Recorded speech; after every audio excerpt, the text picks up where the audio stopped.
Good afternoon, আমি Debjyoti. Wellness highway আমি বিগত 2-2.5 মাস ধরে যুক্ত।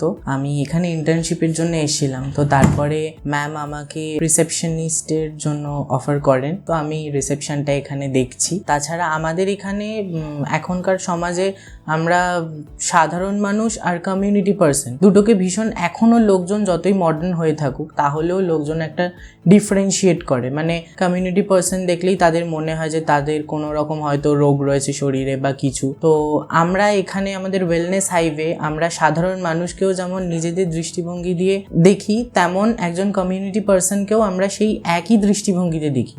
সুতরাং আমি একটাই কথা বলবো, আপনি যদি কমিউনিটি পার্সন হয়ে থাকেন বা নন কমিউনিটি পার্সন হয়ে থাকেন, আপনি নিশ্চিন্তে কোনো কিছু চিন্তাভাবনা না করে আমাদের ডায়াগনস্টিকে আসুন, আমাদের সাথে যোগাযোগ করুন। এখানে আপনার হেলথের যদি কোনো রকম প্রবলেম থেকে থাকেন তাহলে সেটা নিয়ে আমাদের সাথে ডিসকাস করুন। কোনো রকম টেনশন বা ওয়ারিড হওয়ার কোনো রকম ব্যাপার নেই, আমরা সবসময় আপনাদের সাথে রয়েছি।